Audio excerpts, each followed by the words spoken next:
Hello, I'm recording this after the fact because I forgot to do it while we were live. But we reached 1,000 subscribers on this new YouTube channel.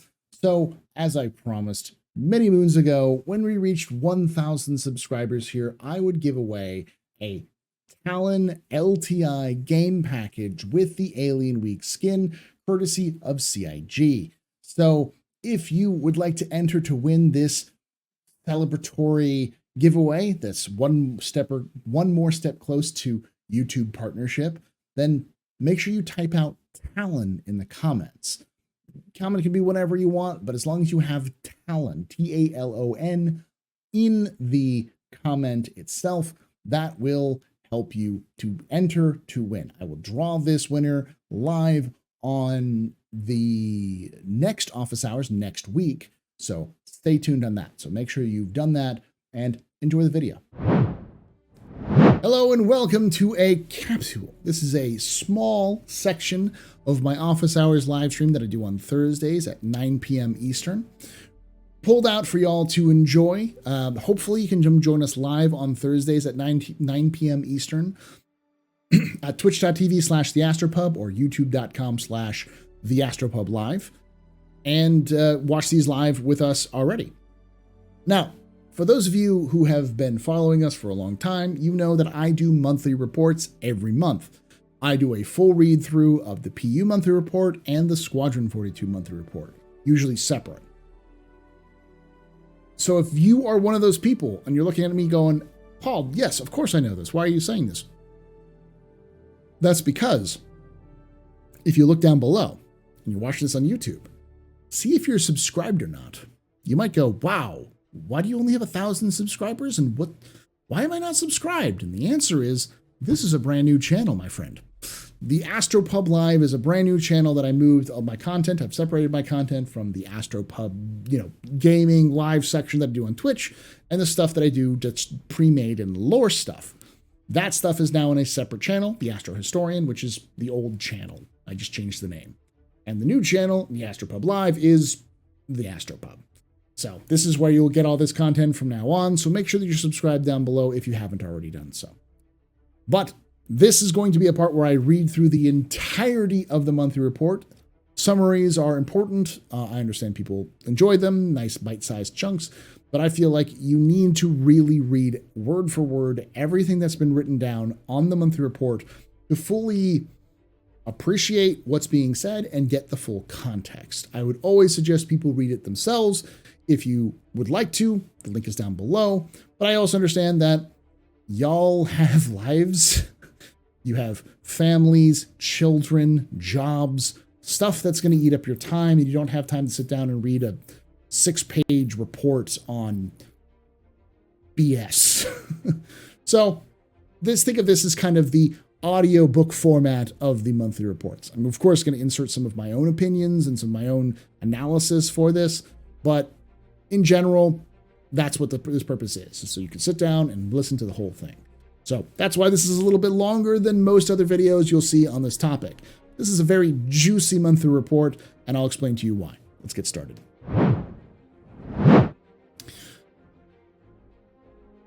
All right, so June 2022 PU monthly report.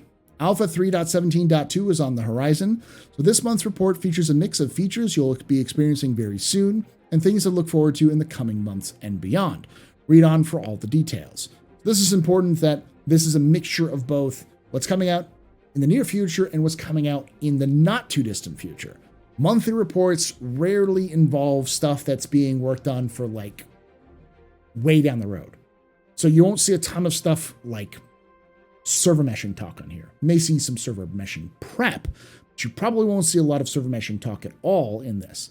So this is a good, monthly reports in general are good ways of seeing what they're actually working on month to month, what you were going to see more recently.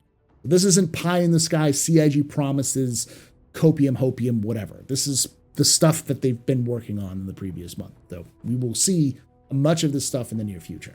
Sometimes it's a little bit further, but that's the stuff that takes like 6 months to a year. With that out of the way, let's get started with the AI content. AI content. In June, a new narrative-focused AI designer joined the team and began improving the current shopkeeper behavior by expanding the variety of voices and dialogue. However, this AI is placeholder until the team finished converting the bartender to support different shop types, including food, clothing, and weapons.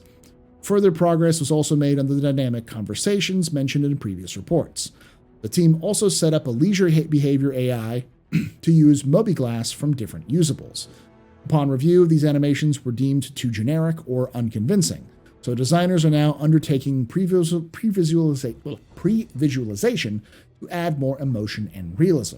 Now, I did hear some people scoffing at this, like, why is CIG working on shopkeepers? That's not what they should be focused on. Did you miss the first part of that conversation? The new narrative-focused AI designer joined the team. Remember the coffee shop vendor? That was one AI designer's first gig. That was their first gig. You're going to get coffee vendors and shopkeepers when you have new people joining, because that's a little thing they can do as a project to get used to the tools. So, you hear anyone complaining and whining, that's why. Explain to them that it's just a new guy. Stop hating on the new guys. Please. They just started working on the game. Don't dump on them because they get content like that done. But everything else looks good. Obviously, they need more stuff to get done for different bar types and different content types for like the bartender. Use the bartender behavior for other things. So you can have multiple conversation trees and other stuff like that. AI tech. One of AI Tech's focuses in June was optimizing and improving Alpha 317.2. This involved adding functionality for the Planetary nav mesh and AI and reinforcements features. This is the first iteration of the nav mesh and reinforcement features, but we are extremely proud and excited to see them available for all of you, AI Tech team. Doesn't look good right now, but hopefully it gets fixed. Work continued on the locomotion code. This included improving the transitions between different locomotion states by further developing the initial implementation of pose matching. They also implemented linear speed warping, including a way to dynamically calculate a spline into specific pose. For example, the enter position of a usable. This allows the team to make the transition between movement and interactive objects smoother and more believable. They also began improving and fixing idle steps, which are special animations used for extremely short paths, max 75 centimeters. That just means that they're working on it so that when an AI picks up a gun or does something else, it looks a little bit more smooth and natural rather than jerky. For 3D navigation, the team improved the implementation of Orca 3D for collision avoidance and continued to develop brake splines. Brake splines can be dynamically attached to systematic movement of any entity that use 3D motion. Currently ships, but will include characters in EVA in the future. The entity can then select an appropriate spline based on its skills, direction, and other conditions before smoothing its entrance, allowing it to perform a cinematic movement in a systematic behavior. Just allows it to do movements which are more procedurally rather than hand animation. For trolley use,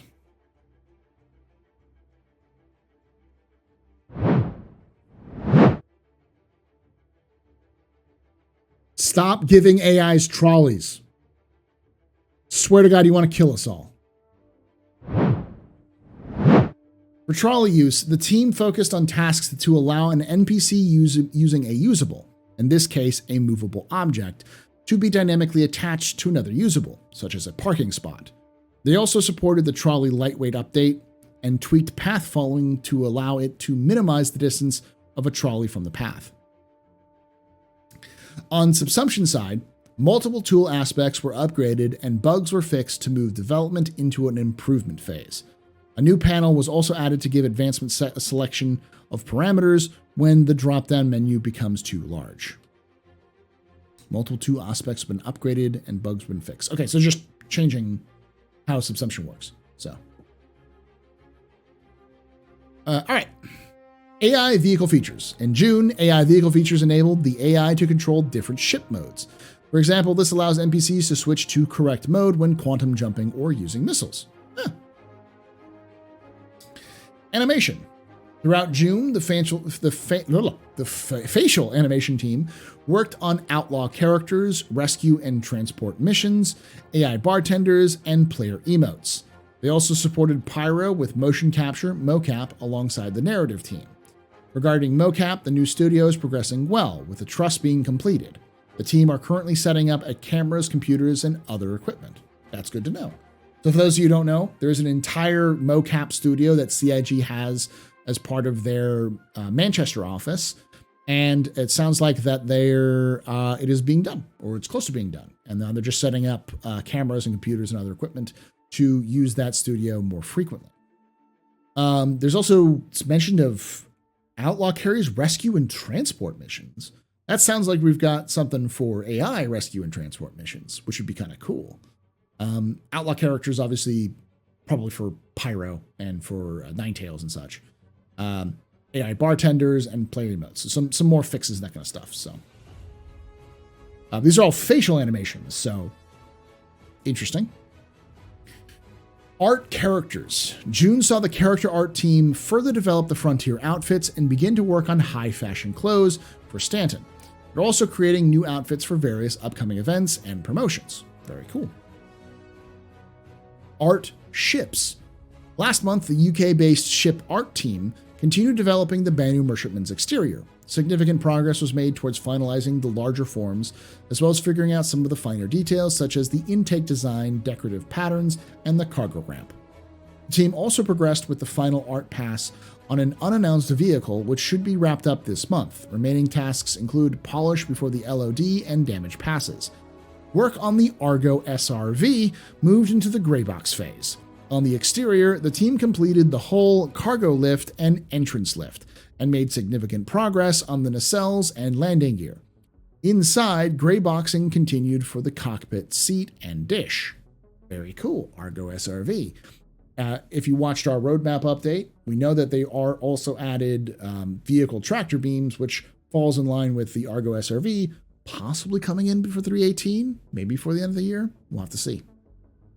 Always err on, it's going to probably come in later than that, but it's good to know that they're like, not only are they working on vehicle tractor beams, but they're also working on the SRV. So that's same, very same. Development of another unannounced ship continued, which is currently in gray box. June's focus was on landing gear, exterior doors, cockpit, dash, and pilot seat. Nice.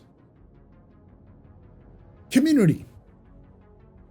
Alongside working on the community hub, June saw the community team celebrating Pride with Show Us Your Colors Celebration 2022 and publishing the Anvil Legionnaire Q&A. They then announced the Bar Citizen World Tour and Bar Citizen Day on June 12th, which was celebrated in all CIG home cities. The team is actively planning events throughout the rest of the year and wants you to stay tuned for updates on this front coming soon. In support of July's Foundation Festival, the team asked community orgs to answer their Promote Your Organization call. They also announced the Battle of the Bricks, a charity build-off with the EVE Online community team. Community also published several comlinks in celebration of Alien Week, including Scavenger Hunt, Banu, and Xi'an language challenges, and the Alien Ship Poster and Intergalactic Mix-Off contests.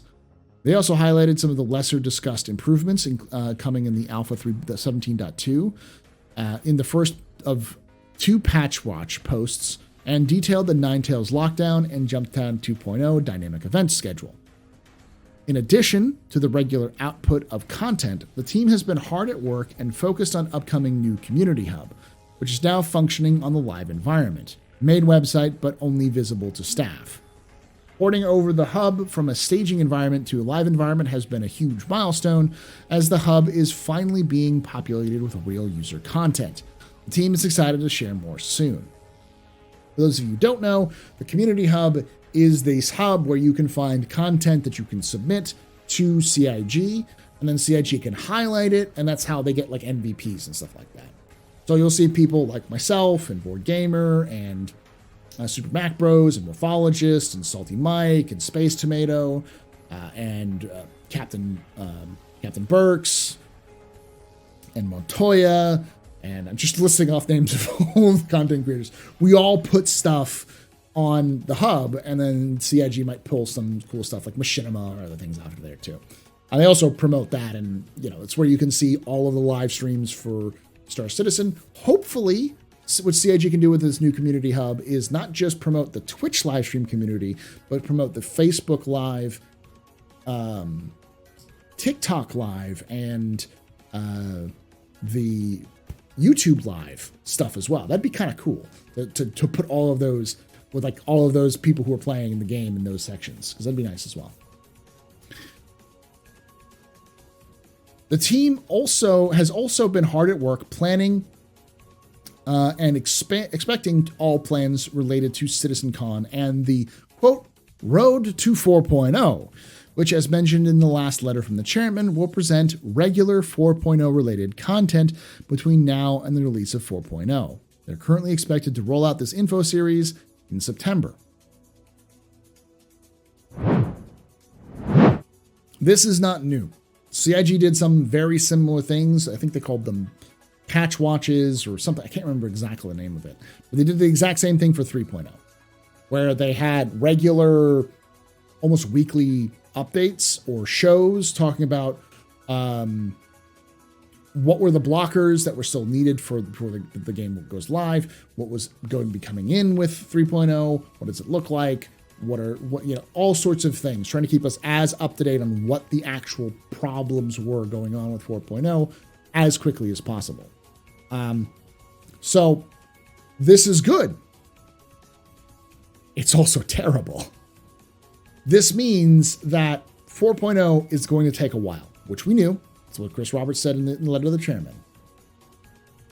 It definitely means that we're not going to see... I get yelled at whenever I say this. But, because I can't say definitely because I don't know, but I would not expect 4.0 to make it into a even Evocati status before the end of the year. I would set that expectation right now with this. That being said, more communication is better than less communication. So I'm okay with more information on 4.0. But the fact that they're implementing this system means that they themselves do not anticipate it making it before the end of the year. So set your own expectations accordingly. That's all I'm going to say.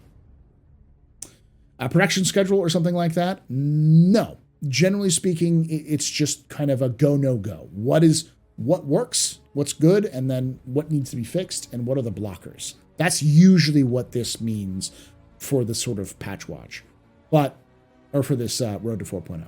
But I assume that at least the early versions are just going to be what's in the patch, what's the difference between 3.18 and 4.0 or 3.19 and 4.0. So. The community team also continues to provide gameplay training for incoming new hire staff, which has been massively praised by folks looking to learn more about the verse. Fun fact, you know who's in charge of that? Jake Acapella. Our community master and commander, Mr. Jake Acapella, #blame Jake. I know he's in charge of a lot of that gameplay stuff, so good job, Jake. And fun fact, we were talking with him on the Discord. We talked about him. Only about 20% of his job is the roadmap. He does a bunch of other stuff for the community. That's one of the things he does as well. So don't call him roadmap guy. He asked not to be called roadmap guy. So just respect his wishes. Respect their wishes. All right. Finally, the team has been deep diving more options for incentivization related to the PTU in the short term, with a much broader variety of incentives in the mid to long term. All right. Whew.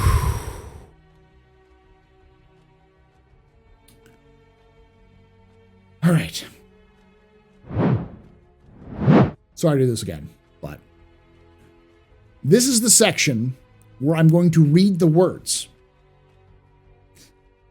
I will understand a few of these words, but I will not understand all of these words. I am not a Starfleet engineer. I cannot turn rocks into replicators.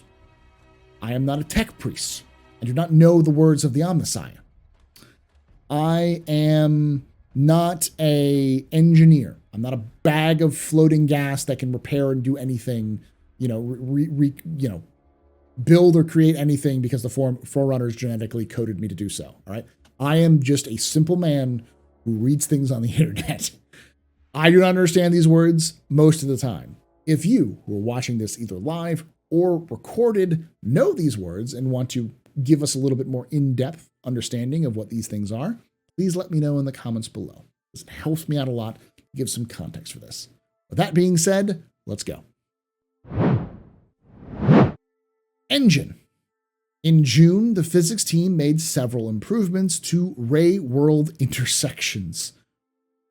Okay. Which now contains a semi-continuous mode to trace against rigid bodies. This makes projectile intersection tests more robust with fast-moving ships. RWI was also significantly optimized, 3 to 5 times on heavy usage. Is this tilling or tiling? I think it's tiling. Of dense SDFs was introduced. The SDF coordinates conversion and trilinear interpolation,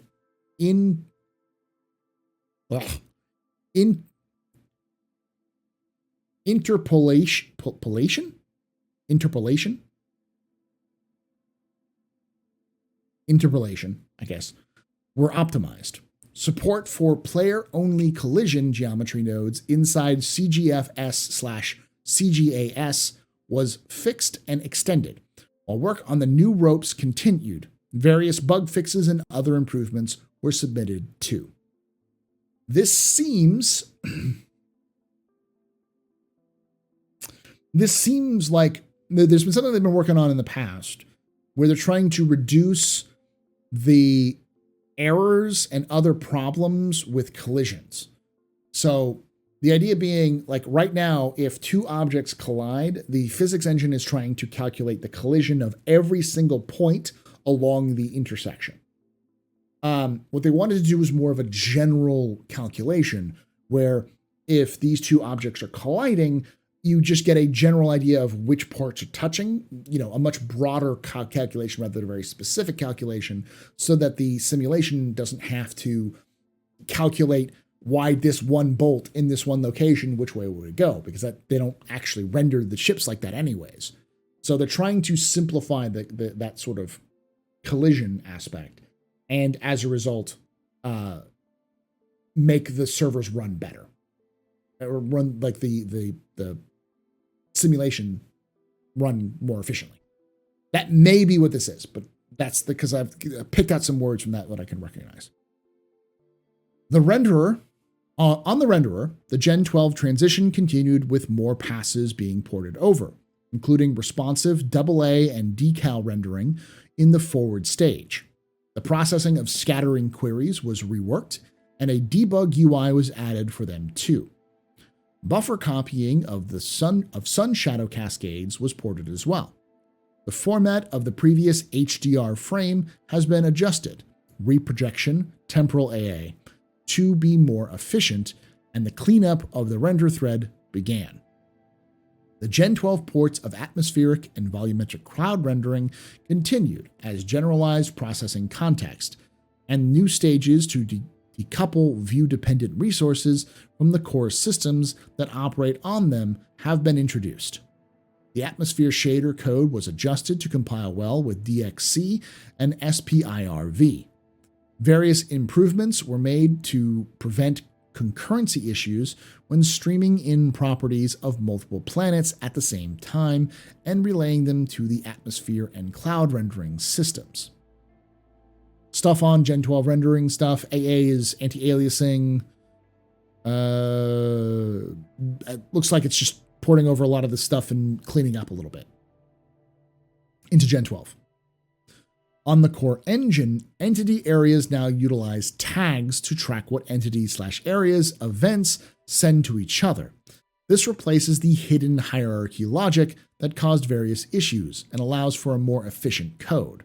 Work on running the entire code base through include what you use, IWIU,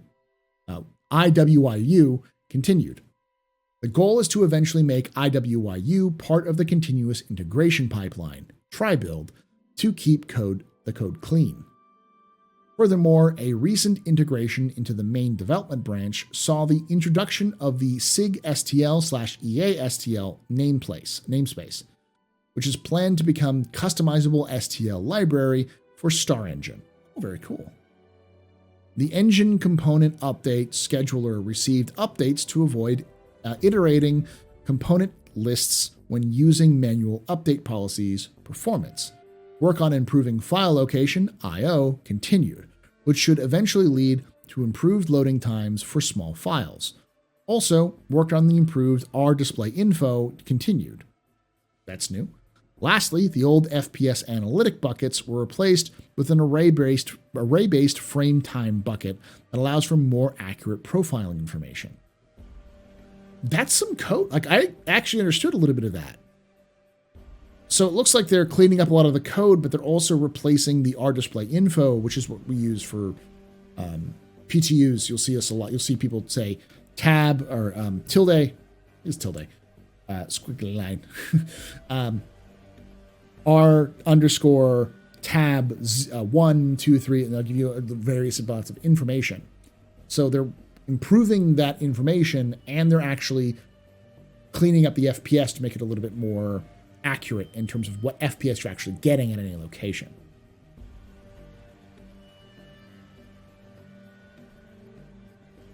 The remainder of the time was spent supporting bug fixing for Alpha 3.17.2.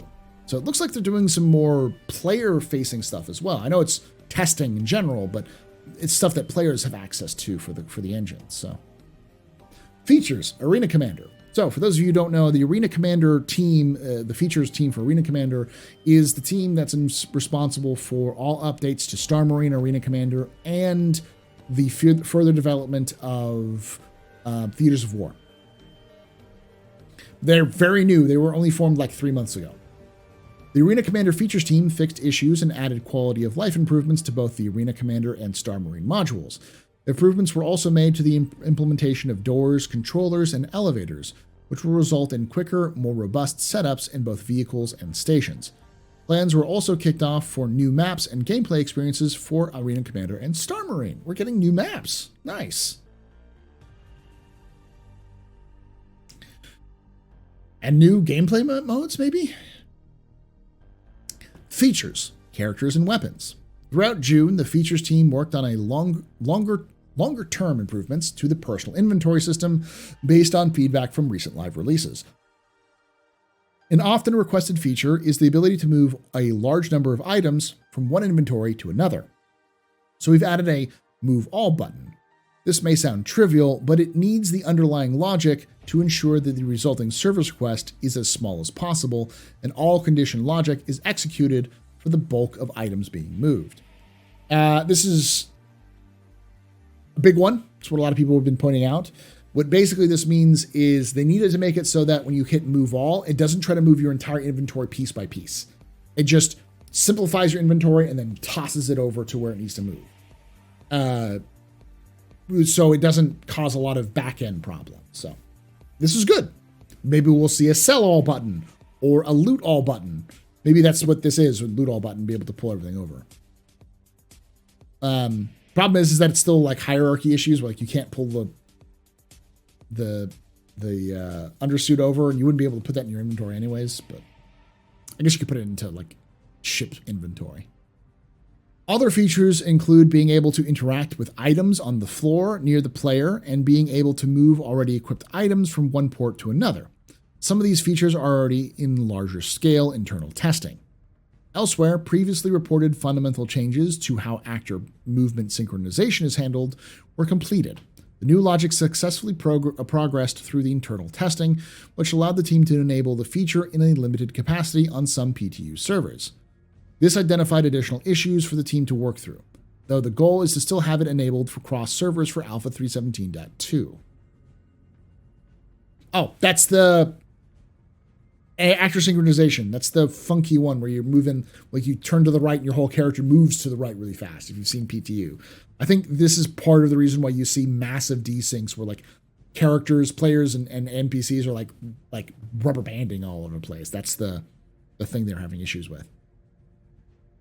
Star Citizen has long had a ground alignment system that ensures foot placement of character correctly interacts with the environment. June saw the team looking into extending this system to hand placements. As a use case, the vault traversal mechanic was used with increasingly complex shapes, ledges to shaped ledges to increase stress test the functionality. This will be another useful tool for increasing the fidelity of character animations and how they look across the PU's dynamic environment. This is gameplay features. This looks like it is life support, vent control, select atmosphere. This is atmosphere control. Last month, gameplay features began working on the next steps for the salvage profession, which involved evaluating the possibilities for the munching mechanic, ship tractor beams, and the salvage grinder. The Aegis Reclaimer and Drake Vulture's hole scraping feature progressed well, as it's currently awaiting elements from the cargo refactor. So we do know that the Reclaimer is going to have hull stripping. Good to know. Engineering and life support are progressing well too.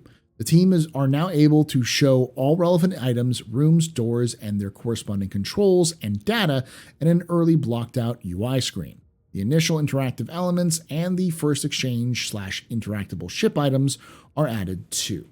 That's good, because this also means that we're going to see more stuff with engineering gameplay, which is part of the whole life support system, which was something they actually removed from the progress tracker for a while. So hopefully we'll see it come back on there shortly. Vehicles features. Vehicles. Last month, Vehicle Features worked on a variety of tasks to ready their systems for the release of persistent streaming. This involved the ongoing refactor of the transit system so they can simulate train networks when the carriages aren't spawned in or on any machines. For those of you who don't know, currently the way that these they work, and part of the reason likely why trains can sometimes get like cut in between each other, is that the transit system has to run 24/7. So even if nobody is at the station, the transit systems are still running. And as a result, they can get desynced and messed up. But when they have the PES system, those transit systems, when no one's around, when a tree falls in the woods, no one's going to hear it fall with PES. They still need to be able to calculate where that tree would fall and save it in the database. So they have to find out ways of making the transit systems not run all the time if no one's around it, so they can save on information, but still simulated in the background for persistent entity streaming so that if a player does show up, they know where the transit system is. So that was a thing that they've been talking about in the past. So that's something they're tackling right now. The team also continued to refactor to redesign restricted areas. We conducted some playtesting and found issues with the UI and user experience side of things, which we're working on now. We now also set up a whole city using the new system to test out developer tooling, which has been quite successful. Vehicle feature team. I did see some people pushing that, saying, are they making a whole system for roads? And no, I think they created probably a very basic city to test out restricted areas so that they can figure out how they can make restricted areas better. But I doubt it's anything crazy for that. Vehicle features worked alongside AI to allow use of different ship modes, such as missile operator mode. This is still in development, though progressing well. We saw that earlier in the monthly report. They talked about that with the AI team.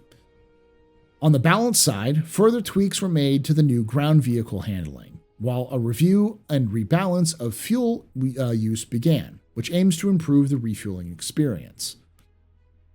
Putting a Band-Aid on a bullet wound, you're not going to be able to fix the refueling experience until you have pyro, no matter what you do. Unless you're going to make a lot of people angry. All right, graphics, VFX programming, and Planet Tech. Last month, the graphics team continued porting features to Gen 12, including gas clouds, rivers, frozen oceans, refraction, and multipass support. Multipass. Fixes were also submitted for tessellation partitioning for planet ground fog. For the Vulcan backend, the team fixed issues caught by the validation layer, including mismatched texture types and mismatches of unused vertex input attributes, which are now reflected from the shader. For the render-to-texture system, the team fixed a crash caused by the wrong resolution being calculated when the screen resolution was changed, along with the issue with RTT holograms occasionally pixelating. Bugs were also fixed with the LOD merger, including an update to allow combining objects with more than 64 submaterials. They also investigated issues with the rendering of individual static shadow region entities. Significant progress was made on the hair shader too, including updates to the graying controls, variation tiling, and the melanin selection. Very good. VFX programming continued investigating offline damage maps with persistence. They also continued implementing IMGUI debug tools for damage maps and a dynamic bitset data structure for damage map queries. Changes were also made to damage map materials alongside optimizations to hit processing and rendering. The Planet Tech team also focused on bug fixes to help unblock the sandbox teams. They also looked at module placement, fine-tuning for rastar, and further development of automatic river placement validation. So, stuff for Gen 12, fixing the RTT issues, LODs, damage maps with persistence. There's damage maps, and then rastar, which is the system they're using for making outposts and such. So, unblock sandbox teams. They're trying to fix some of the stuff for Planet Tech to make it easier for them to do something. So it's obviously something that's blocked for Planet Tech creation. Lighting. The lighting team onboarded new artists with work on the racetrack currently being added to the surface of Clio, with the aim of helping players navigate the course and providing mood to the location. The team completed a pass on the new gas clouds and rest stop stations being added to the ArcCorp and Microtek's Lagrange points. This was done using the already established palette and lighting language for quick integration. The team also continued to light the new derelict outposts. And ship locations before refocusing on the upcoming Colonial Outpost location set. This is a huge new location and a new challenge for the team as they build the lighting to allow the dynamic and player-driven light states changes. Okay. Locations, Montreal. The major focus, this is going to be good. A major focus through June was the bug fixing, polishing, and addressing Evocati feedback on the derelict reclaimer settlements and space missions. The Lorville cityscape progressed through the white box phases. The outskirts of Lorville were added and placed with the proper scale. With these new outskirts, we now have a better idea of the scale of the new Lorville. Hint, it's bigger. God, CIG always makes everything bigger. Locations team. They also validated Lorville's transit system to ensure it could be modified to fit the city's new layout. Well, they are really overhauling Lorville. Are we getting a brand new Lorville from the ground up? Like ground up? Damn. Okay. New crash site containing the 600i and Mercury derelicts is approaching white box complete. The team refined the composition and placement of the two ships to create a compelling settlement that will give a different flavor than the Reclaimer derelict. Very cool.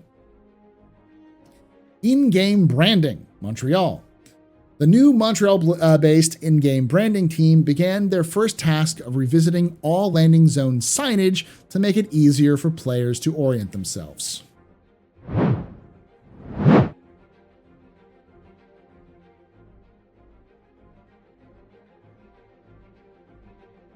W. Just massive W right there. Holy shit, we need that.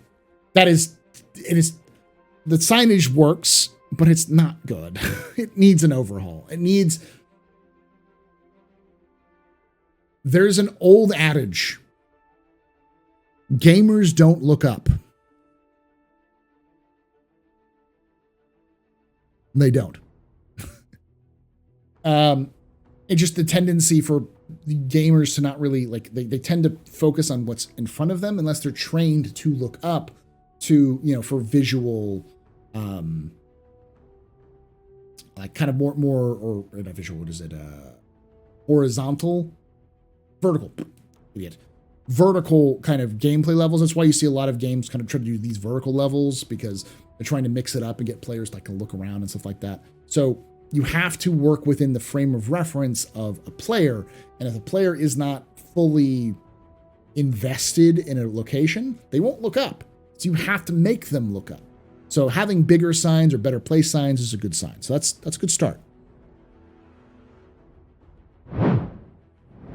In Montreal, we trust.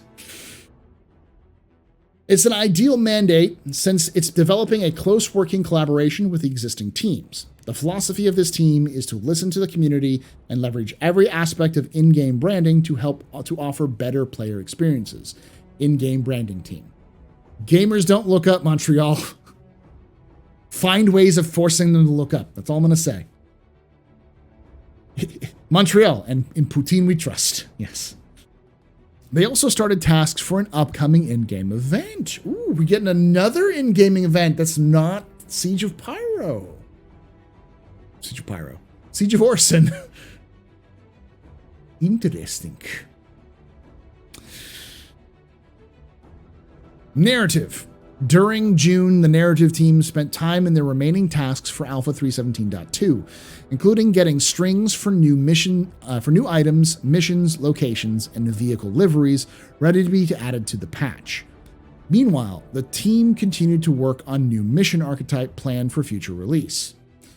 More narratively intense than other missions, it has been an exciting challenge for us to figure out solutions for offering the players a compelling story while ensuring replayability and scalability. A new mission archetype. Additionally, the writers created several scripts and had a recording session with the frontier vendors who will populate bars and shops in the more remote corners of the universe. These line sets were expanded to include the ability for the vendors to offer players jobs and missions in preparation when that mechanic becomes available. June also saw the team conduct narrative reviews of a few upcoming vehicles. During these reviews, the team meets with the designers and the artists to look at each vehicle's smallest detail to ensure the lore is consistent throughout. This led to the team writing up suggestions for several new decals. Finally, the team celebrated First Contact Day with the community, which involved writing Xi'an and Banu language posts. On top of that, an in-depth look at the Brentworth Care Center was republished, and several new articles were added to the Galactopedia. Very cool. Yeah, so narrative is the lore team. Close to my heart.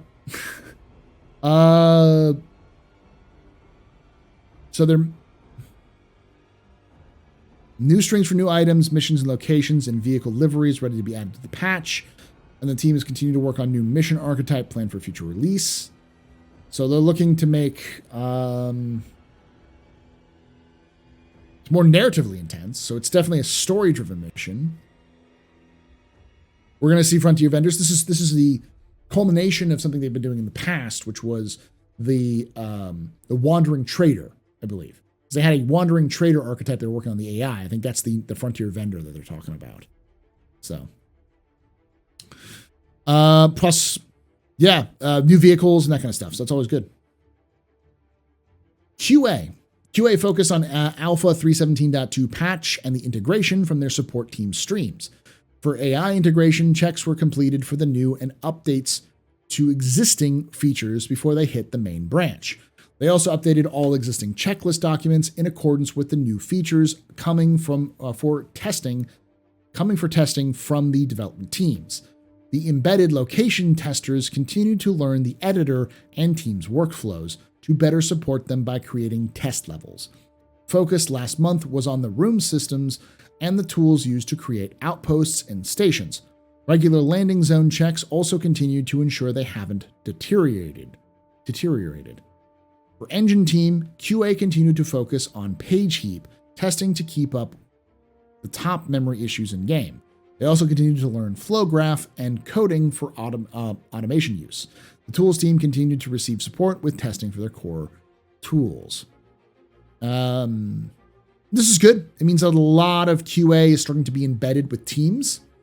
In the past, QA seems to have been more of a separate entity. Now they seem to be more embedded within the general architecture, the general framework of the individual teams. You have QA that's embedded in with, say, the ship team or the locations team, and their job is just to test that location. So they don't have to like borrow a QA member from the general like 317.2 testing or squadron testing to test a thing. They actually have their own QA member. That's a good sign. It means that, for those of you who don't know, in the past, that's one of the major reasons why we've had delays in patches, is because you just don't have enough QA testers to go around. So some things will just not make it into a patch because they can't be tested. So it'll be delayed until they can get the testing done for other things. So this is a good sign for that as well. Tools, Montreal. The tools team continued rolling out Mighty Bridge to all teams and organized workshops on how to use it. The programming team began tackling two major topics: wrapping up the ability to bring geometry from the editor into Houdini, and the UX improvements to Mighty Bridge. On the technical art side, the procedural location creation tool is progressing well, with the team expecting to put the first version into the hands of the team soon. Procedural location creation tool. So procedurally creating like... Wait. Is this like procedurally creating outposts and like crash sites? Is that what this is? Okay. We've had a conversation earlier tonight on the office hours about like it's going to take them forever to be able to produce, you know, the number of planets and systems they need to produce, but I mean, they're looking to procedurally generate points of interest. It's pretty big. Advancements were made to a suite of asset scattering and environmental integration tools. For example, the first prototype will be a tool to create destruction trail behind crashed spaceships in derelict settlements, instead of having to edit by hand. The environment artists will be able to draw a spline that automatically create the trail before adjusting set variables to make the trail look exactly how they want. Yeah, it is what this is. Interesting. This type of tool can represent great gains in productivity. For example, creating a trail by hand took an artist around a week. This tool should reduce that time to half a day. That's pretty big. That's huge.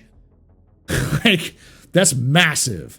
That should cut down the time it takes for them to produce a system by gigantic leaps. Tech animation. Tech animation team continued wrapping up the animation pipeline refactor mentioned in last month's report. This involved creating new rigs and tools and stripping out old code for more elegant and performant solutions. They also continued to work on a new system that puts fidelity above all else. Although rarely used in gaming due to its expense and limitations, this type of system is ideal for performance pieces.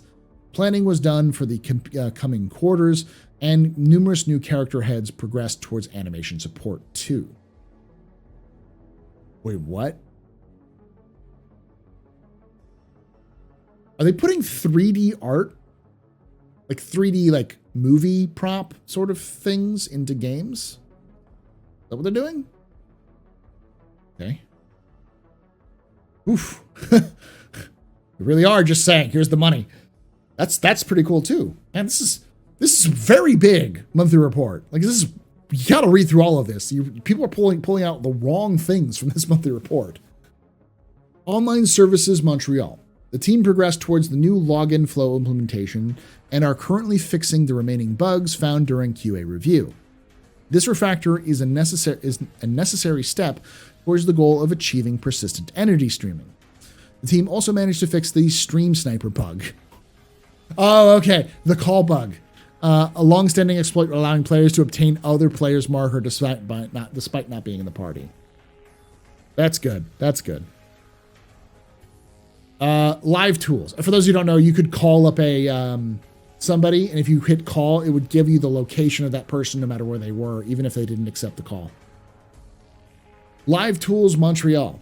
Live Tools worked hard on the design of a new Network Operations Center module dedicated to monitoring and troubleshooting login issues, which is now ready for development. The reputation and entitlement modules are now using a new technology to communicate with services. This migration will eventually be applied to all the modules. The team also is also progressing with a new feature that lets users view player inventories, which will be used to troubleshoot ship and equipment issues more easily. Okay.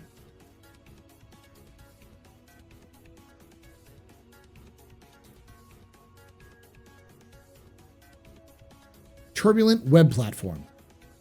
The web platform continued to prepare for upcoming promotions to move forward with expanding to the Alexandria product. Okay, wait, I'm gonna go back real quick. Is this saying that we can see player inventories when we're not in game? Is that what this is saying? Like, see player inventory, like players, or like troubleshooting, like an assistant, like someone you can call up for like player relations can see your inventories.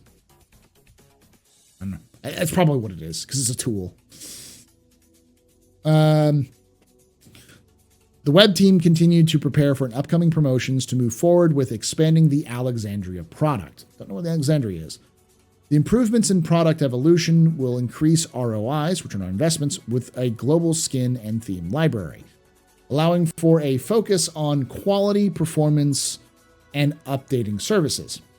As the number of product users continues to grow, the team is focusing on ensuring the tool is both efficient and flexible, allowing the players to gain better insight with consistent branding, communication, overall content. The backend web team completed their implementation of new media management service.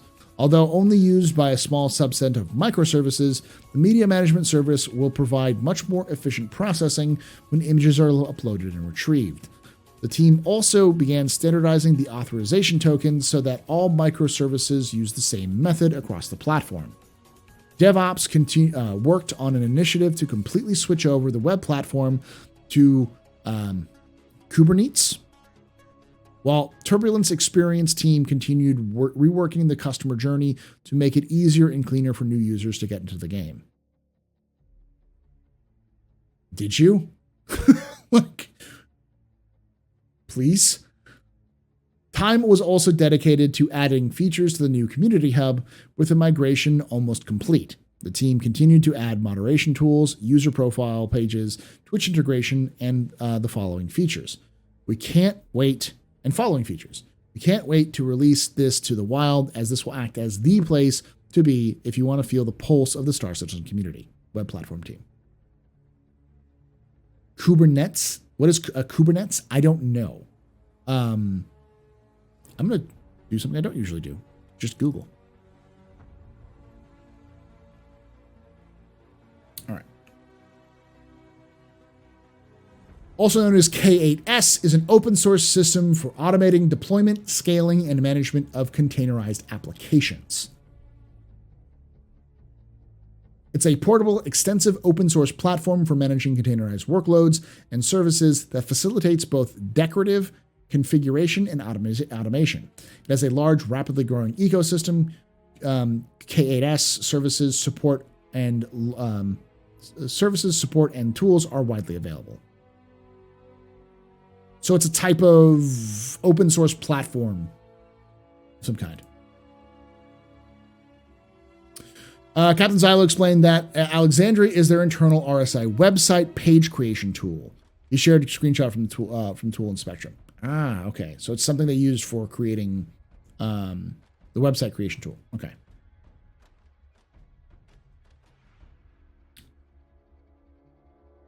All right. So good to know. So more web stuff, working on stuff. I'm not very familiar with CSS and that kind of stuff. So I'm not huge CSS and HTML, that kind of thing. So it's been a while since I looked at that. But I'm the kind of guy who's just like, this website does not work, y'all. It just does not work. It is complicated. It is a mess. It needs to be fixed. But UI. Throughout June, UI worked on the star map. Sorry, I had to scream.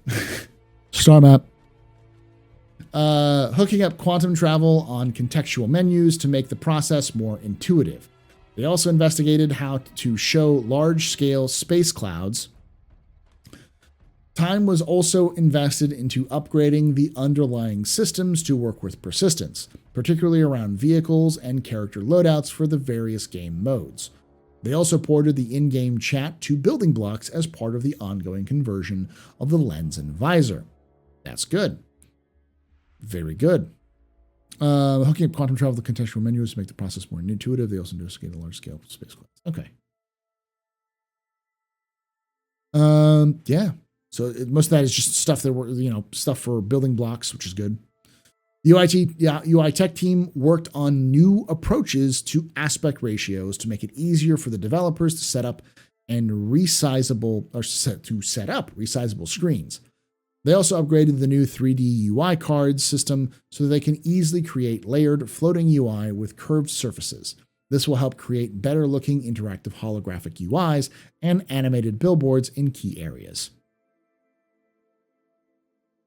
VFX. The VFX team worked on several locations last month, including Grimhex Hospital location, several derelict reclaimer variants, Planetary and Out in Space, and some derelict outposts. Work was also completed on an upcoming vehicle and salvage effect were further iterated upon. Finally, optimizations were made to Planetary ground storm effects. What? Oh, they're just the storm effects. Okay. They're what we have now, which has caused performance issues for some players due to change in planetary data that determines how the effects spawn. That's just the current wind blowing effects, the storm effects. I thought it was actual storms. I'm like, oh wait, no, it's implementation what's currently in there. And that's it.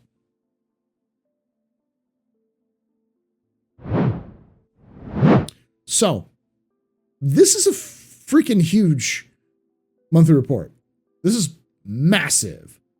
So, obviously, more stuff being worked on with UI for the star map. We're seeing building blocks being moved over to in-game chat being moved over to building blocks. We're seeing new stuff moving for the website.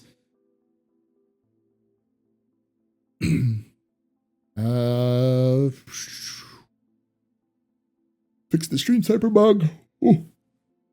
Sorry.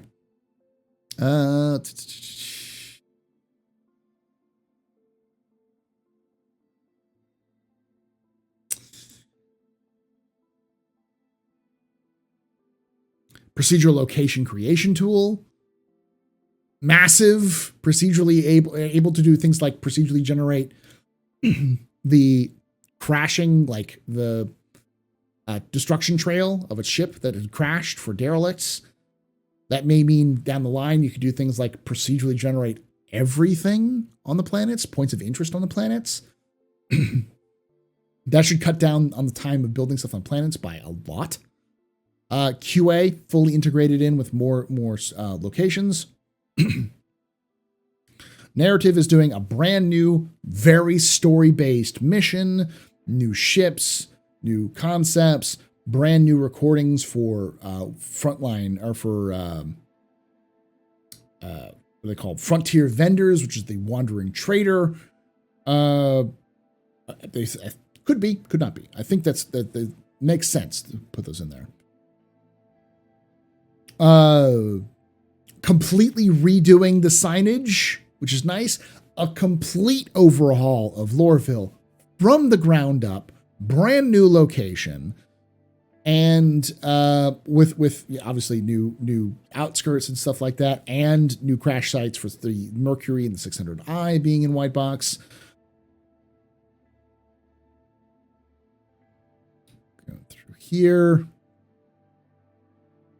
updates to Gen 12, 2 brand new undisclosed like ships, vehicles, one which is in final art phase, one which is in gray box phase.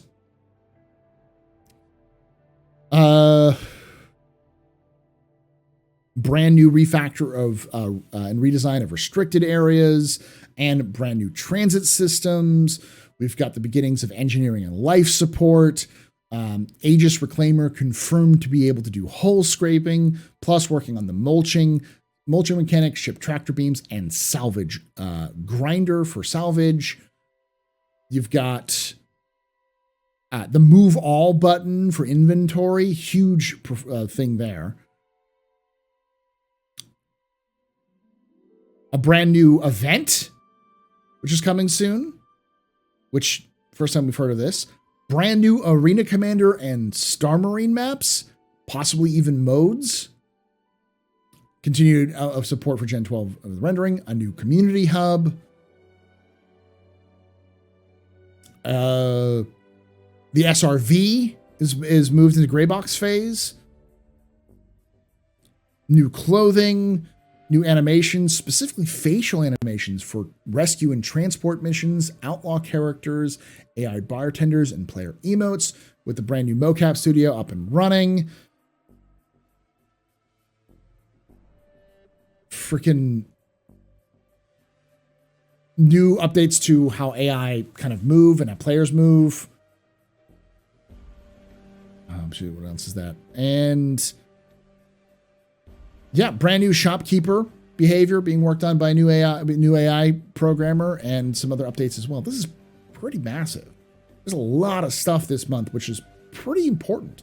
I even skipped the road to 4.0 being implemented. So we're going to see more updates starting September for updates to 4.0. So link is going to be in the description for those of you all watching this as the capsule. Make sure you read that. It's pretty big. And yeah, hopefully you enjoyed this. As I always say, I do not know if this is useful or not. If you find it useful and you're enjoying this, please let me know in the comments below so I continue to do this. But also let me know, anything in this stand out to you? If you're someone who knows the engine stuff, can you explain that a little bit to us in the comments? Anything in this that stands out to you, being like, dang, that sounds cool, or that sounds bad, let me know in the comments below. Remember to subscribe if you haven't already done so. And as always, remember, nope, I was about to do the Astro Historian exit. And as always, hope to see you someday in the black.